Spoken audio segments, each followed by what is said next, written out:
JJ, the AFL season starts on Thursday. It does, believe it or not. Blues and the Tigers at the MCG, deemed to sell out a while ago now. Going to be a big, big opener to the season. And then if that's not enough, the Cats, The rematch of the qualifying final. which was one of the games of the season, the Cats and the Pies on Friday. What a triple-header treat, if I can call it that, in prime time we got. Because then on Saturday night, you got the Dogs who look renewed and the Demons who look rejuvenated as well. And that poses all sorts they look of up and about.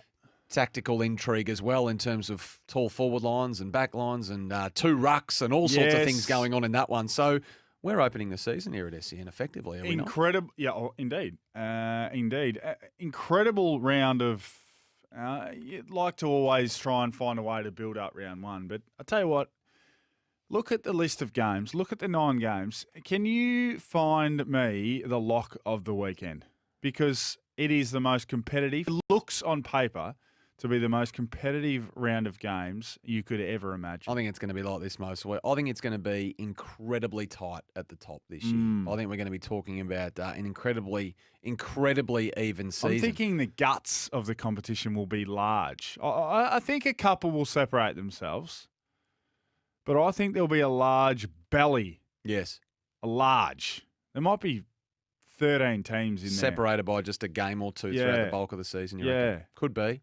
Could be, absolutely. And I've got an issue with some of the top 8 predictions that have been doing the rounds as well because... Oh, here we go. Well, we're in that small season at the moment, aren't we? Between pre-season and home and away season. It's called the crystal ball season, and it's when all the top 8s come out. It's a small but significant dart throwing window where we all have a stab at it. Now, the issue I have with it is that a lot of the top 8s I've seen have got minimal, if any, change. From last year. And it's always the case. And we know why that is because it's easy in many ways to predict a bolter, but it's harder to predict a slider. It's easy to predict a rocket, but a rock is harder to find. Who's going to sink and who's going to fall through the floor? Now, I had to go back and have a look at the last 1, 2, 3. I went back the last half a dozen years to see the changes in the top 8. And in 2022, so last season, 3 dropped out of the 8. In 2021, 4 dropped out. In 2022, 2019, 3, 2018, 3, 2017, 3, and on it goes. So we're looking at an average of 3 teams dropping out of the 8 year upon year. As hard as it is to see now, there will be teams who drop out. So that says to me we've got to find 3 teams who are falling out of the 8. How can you find 3 out of a top 8 that last year had Geelong, Melbourne, Sydney, Collingwood, Fremantle, Brisbane, Richmond, and the Western Bulldogs, keeping in mind that pretty much all of those sides have got better over the break. They've all made adjustments. I've found 3. You found 3 that have fallen out. By the way, 1300 736 736. It is crystal ball season. It only runs for a week or so. Well, it's almost over. It is almost over. And the Temper 40 Wings text is 0433 98 11 16. We're trying to find the teams that are going to slip out of the 8. The 3 teams. I don't want to be all doomsday about it, but history says that it's going to happen. As many as 4 could drop out. And I think if we're conservative, 2 are going to drop out, unless we see something really cut from a different cloth this year. It might be the same 8. Could be. But history is not... The odds aren't on that side. No. Absolutely not. No. So you've got your 3. Well, you set me to task and said you 3. need to come up with 3. Well, I think I've come up with 3, but I don't know how you can be confident with 3. But anyway. Well, I'm not. I was only confident with 1. But who did you have dropping out first and foremost? Fremantle. Why? What? Fremantle finished 5th and won 15 games. I read a lot into the Griffin Logue situation on the Agents documentary. I read a lot into that. I read way too much into that. What did you read into it? How can a player of his calibre not feel like he has an ongoing position in their best 22? There's something beneath the surface there. He is he is their best defender. If you were going to say we need a versatile, athletic, somewhat tall defender to play on the great key forwards, he would be my first pick. Alex Pearce is injured a lot. He's the captain. But he's injured a lot. He's the captain. Your best ability, Sam, is your availability. And if you're not available, then you're not helpful. Brennan Cox is a candy player, but he's not as good as Griffin Logue.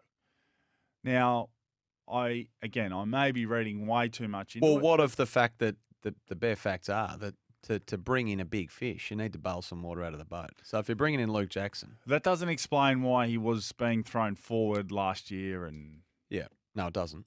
So what of the suggestion? Not a suggestion. It was a claim made by Rory Lobb as well that he hardly spoke to the coach. Well, another thing again from the documentary as well. Rory Lobb's point of view again. Always two sides to every story, and we only really get one side of things from that doco. We did hear a little bit from Justin Longmuir in the aftermath to say that there were things he could have done better in terms of that's great. Selling the vision to some players around their role in the side and where he sees them fitting. And perhaps if he had his time over again, Justin, I'm paraphrasing him here, then he might have gone about things a little bit differently. And you think those two guys would be the two he's speaking about in that sense? Well, at least try to convince them to stay in less than ideal They don't have a potent forward line, Fremantle. And we've seen potent forward lines be very, very important in successful sides. So they've got many, many unanswered questions in their forward line. Right. Many. So they're out. You got Fremantle out. They're out. Okay. Richmond. You got Richmond falling out. Tigers are out. Hang on, come again. Tigers are out. I've just got a text here saying Richmond are going to be premiers. Yeah, I know. I just from saw 816. Well, so they've added Taranto. My number doesn't end in 816. I've got them They've added Hopper. Yep.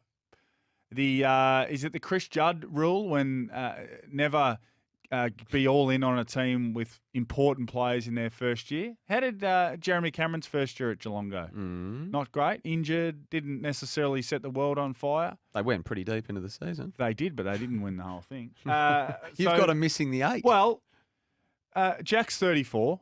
He's Yep. going to have to hold down key position. Trent Cotchin is about to be 33. Yep. Dusty's 31 off the back of a very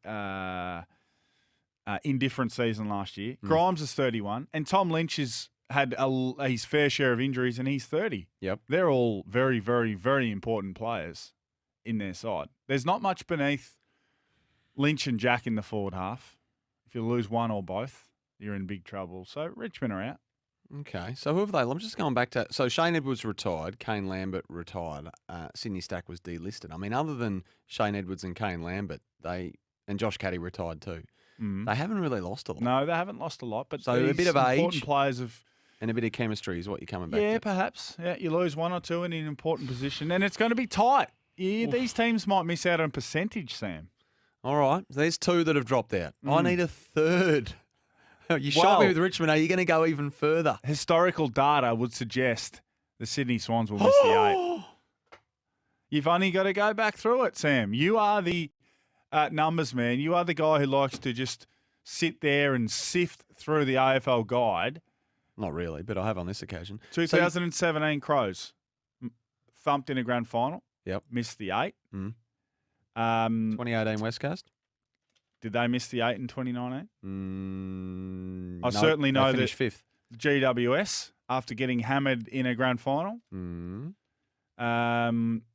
we've seen it happen a little bit, where teams get pummeled in a grand final and don't recover. Keep going. Okay, so they won 16 games. They finished 3rd. They went all the way to the grand final, and yes, they were mauled in that grand final. But so where are you going with it? So Sydney Swans have a young, effervescent group that is very much what are young players prone yet to do? To tap out on their potential. What are young players prone to do when they're young? Be inconsistent, right? Fluctuate. Do you think they might have just dips in performance? think it's going to happen again? Maybe. You just think you're going to get back there? Where do you sit with Lance Franklin going around one more time? Well, Logan McDonald trying to come through. Tom Hickey's banged up in the ruck. What is it? Peter Laddams has been, had a bit of a rough start. Sounds like you're agreeing with me. Well, I'm just throwing out there what your justification points might be. If we're going to mount an argument to say that a team who made the grand final 6 months ago might not make the 8. Well, we've seen it happen before. We've seen it happen a couple of times. Okay. So there's my 3. I was asked to put my neck on the line. So well, hang on. I've come up with a very similar 3. In fact, I dare why say, are you going? Oh my goodness gracious! I can't believe it. Because as I'm writing these teams down, I can't believe it either. But as I said to you, history says over the last 6 years that 2 to 4 teams are going to drop out of this 8. Now, it's easy to say Adelaide are going to be a bolter, and it's easy to say the Blues are going to sneak in, and the Gold Coast Suns, this is their year, and so on and so on. But who comes out to make it all possible? The talk out of Adelaide has been interesting, though, hasn't it? That's been a concerted. They have clearly, whether it's the senior coach or the leadership group, they have clearly said it's you have got the green light when you are speaking. Would they have? There's too many of them have said it. I've heard 4 or 5 of their players say yes, finals is the aim. Too many of them have said it for it to be a coincidence. J-Dog's text in. Richmond will struggle to make the 8. Cochin, Martin, Rewald, all past their prime. Playing forward is questionable. Loss of experienced quick role players like Castagna, Lambert. I forgot about Jose Castagna. Edwards will not help. Swans will be the hunted and will not be underestimated this season. Ramifications from grand final smashing, and Buddy will be 1 year older. Freo have no serious or reliable forwards, so Joey. cannot contend. All to miss the 8. Yeah, Joey says boy. J-Dog. On your J-Dog. Prestia always injured off the text. And this one, though, from Mark in Vermont. This one, just to counteract. Oh. I love the fact that Jenkins picks the team that flogged his team in the 2017 granny to drop out. Sour grapes, mate. Plenty of depth at the Tigers. We're 6 years on. Perfect, JJ. I think exactly the same teams will drop out. In truth, we did workshop this a little bit earlier, and we did, if it had to be 3, we both settled on these 3. But I mean, there's no guarantees. We've seen some crazy things happen. Who would have thought Collingwood would come from 17th to really almost make a grand final? And I think, and the people I've spoken to about Collingwood again, some think a lot think they'll drop back out. Will they drop that much though? No, I think they're the real deal. I think they'll finish and they've top improved 4 again. List-wise, they've improved. Absolutely, they have. I just want to get back to Richmond for a second. The interesting part for them will be now that they're as likely to win the premiership as they are to miss the 8. That's the beauty of the season that I think we've got ahead of us. Their game style will be important because they won their premierships off the back of the manicness and they got a good jump on the pressure. Yeah, I think last year they were starting to think about, well, what is our game style going to look like with this, this last push into a finals or a premiership run? So their game style will be fascinating. It's amazing how many close games they lost last year from winnable positions, though. Amazing how many times that happened. So, there'll be a watch, absolutely. I noticed a story over the last couple of days that you made the news in. I had to scroll a fair way down to find it. Did you just? But one of the biggest off-season moves was that of Isaac Rankin crossing from the Gold Coast Suns. When the Suns thought they had him all tied and locked down and poised to sign that contract, he upped and moved to Adelaide on a lucrative deal. Now, this story was basically written around the advice of Eddie Betts, former Adelaide Crows legend, 350-game career for Carlton, Adelaide, then Carlton again, one of the most loved players in the AFL, of course. Now, his concern or his advice for Isaac Rankin was, be mindful of life in Adelaide, the media, the supporters, they can bring you in and chew you out right away. He said this to the Adelaide Advertiser. He said, you have to perform when you come in on big money. Eddie says, I felt the pressure when I first came across from Carlton to Adelaide, and I wasn't on the amount Isaac is on. So the negative feedback from media and fans that come your way, you have to get out on the front foot and prove your point and prove you can play. Now, I scrolled all the way down. I read the comments from Eddie Betts. There are other comments in there as well. Yes. And then former Crow Josh Jenkins, who was part of the dangerous forward line that reached the 2017 grand final and worked with Isaac in the SA Under-18s program. You said that Adelaide fans can't expect him to be the match winner in every game. No, of course not. But Eddie's saying they will. Well, they shouldn't. It's foolish if they do. The point I wanted to make was he will, such as his position that he plays, he will have more quiet games than he has outstanding games. That's the nature of the beast, right? He's a small forward who plays largely close to goal and averages, we've got exposed form. He averages 11 disposals and about a goal a game, maybe a little bit more than 1.1, 1.2 goals per game.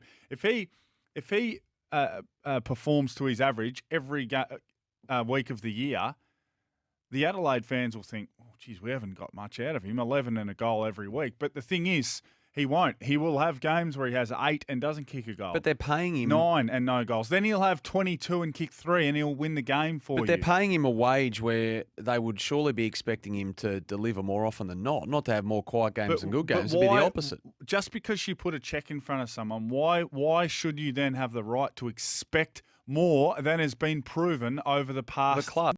5 years. Well, the club should, surely. Why? Otherwise, why have they gone to all the effort to bring him across? That's the question. Not why isn't he doing what we want him to do? You've got 5 years of exposed form. You're quoted here as saying the hype train has already left the station. It has, and it ain't stopping. So it'll be hard for him to match that, but hopefully Adelaide fans can ride it with him and he can help them rise up the ladder. I mean, the early signs have been good. They have been fantastic. Now, small sample size. There are some levers that the coaches can pull to help him be involved in the game. I don't think there should be a stoppage that the Crows are involved in this season where one of he or Rochelle is not at said stoppage, except for a few centre bounces. I want to get your thoughts on Darcy Fogarty as well, because people are all over D-Fog. Kane Corn suggested he might even win the Coleman. The Coleman? The Coleman. Just jump up over the top of Harry and Charlie and Jezza? The Coleman. The Coleman. Coleman. For the most goals? That's what the Coleman is, correct. You're right, that's still the award. Is it? Yep, that hasn't changed. But I'm glad you asked. You want to give us your 3 bolters. You've given us 3 sliders. It shocked us all. Oh, you made me be negative. And so who replaces them then? Give me 3 newbies. Well, Carlton. Carlton with health. Golden. Health are definitely in.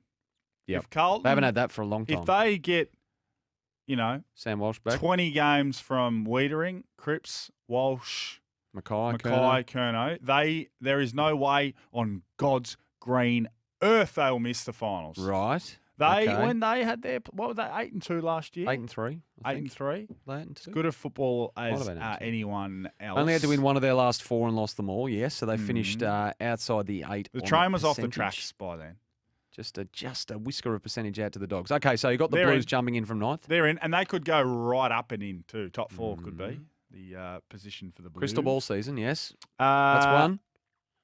The Coasters times 2. First time ever. Gold Coast can jump up and in and make the 8. Ben King returns, and Ben King, look, we're not going to put, we're not going to ask him to kick 60 straight up, but he's capable. He's more than capable. They found something last year, so King went out. They played Levi and Mabior Chol. Chol had a fantastic season. They both had good seasons. They both did. Now they've got to work out whether they can play all 3. That's an interesting point of view. They'll start with all 3. They can't. They'll start with all 3 because they'll start with all 3. They shouldn't. They will start with all 3, right. And then they'll see how it evolves from there. Excellent on midfield group at Gold Coast. Just a little skin. They've got to find 1 or 2 more. I reckon Noah Anderson's going to take another leap again. He's going to be a Their star. mids play high 80% game time. It's a heavy reliance on a small group of players. They've got to find 1 or 2 more. Keep Tuke Miller out there as well. A little hammy scare, but he's good to go for everyone. Okay, so you got 2 teams that are coming in. And this team has been ravaged by injury, by coronavirus. West Coast. I've got them jumping back up. I'm sorry? West Coast. West Coast go from second last and a diabolical percentage of 59.8. They've been disengaged for a couple of years, and they can jump up and get back in and finish 8th. They've got Oscar Allen back, so Oscar Allen teams up with Jack Darling as a 1-2 punch in the forward line. They've got Barras, who had an outstanding season down back, so you can't get a hold of them from a goal-scoring point of view because Barras can lock you down. McGovern tells us that he's had the best preseason of his life, Jeremy McGovern, so he's got one last All-Australian in him. Nick Nat, who's got some Achilles soreness. We need him up and going. Got some young homegrown talent who might jump out of the ground and play senior footy early. Both look really good in the preseason. They're young guns. So why not? Okay. That's the case. It's the season of wild positivity. Optimism. Well, it is. No doubt about that. Everyone has a right to feel good about their team. So why can't West Coast jump back up and in? They've had plenty of excuses and reasons why they've struggled over the past couple of years. That's as wildly an optimistic They're well-resourced. They want for nothing. They want for nothing. Well, not resource-wise. No, absolutely not. They want for On-field-wise, wins. some might beg to differ. They're going to come from a long way back, as I said, a percentage of sub-60, along with North Melbourne last year. They finished 17th. Dino hasn't got them. Dino's got them as the wooden spooners in his just the selections. 2 wins, yeah. I think a lot of people would have Adam Simpson's mob. But that's your 3. I asked you to pick 3. Thank you.